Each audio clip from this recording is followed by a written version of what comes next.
হৈছিল 31 জানুৱাৰী 1909 চনৰ ঢাকা চহৰ বাংলাদেশত। তেখেতৰ পিতৃৰ নাম আছিল গোপাল চন্দ্ৰ ৰাভা আৰু মাতৃৰ নাম আছিল গেঠিমালা ৰাভা।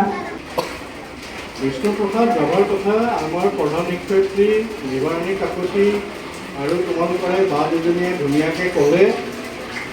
গতিকে কি নাছিলে তাৰমানে তেওঁৰ ইমান গুণৰ অধিকাৰী আছিলে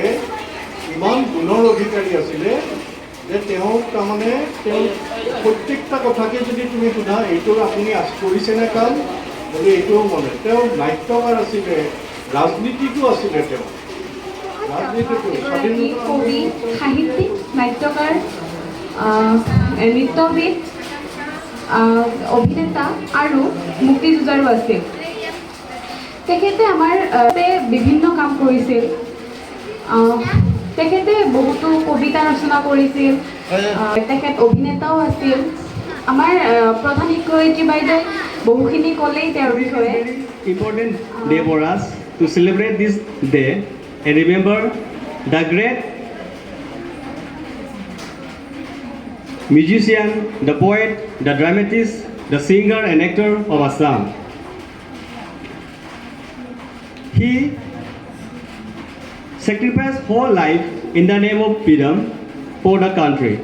He also donated ancestral estate of about 2,500 bigha land received from the British to the people of Assam. Today, the present day, the Tezpur University is stand on the donate. It is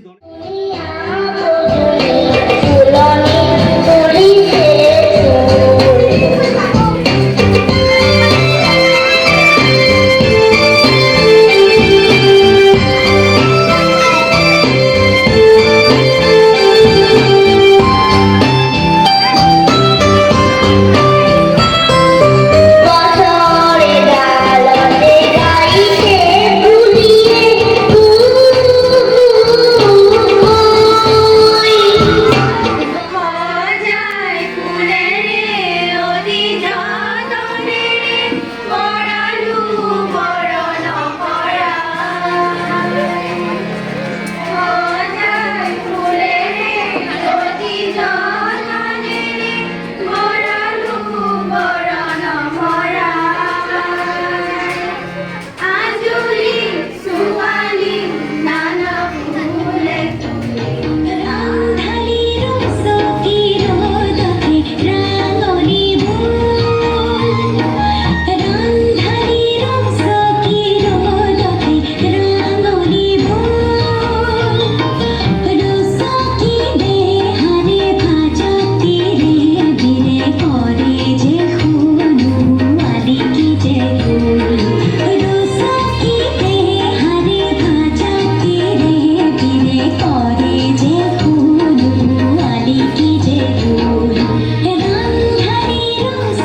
বাঁহৰ বান্ধিম চিন ফুল ফুল ফুল ফুল কাৰাৰ পাতত ফুল ভাং ভাং দুৱাৰৰ ডাং ফুল ফুল ফুল ফুল ফুলিছে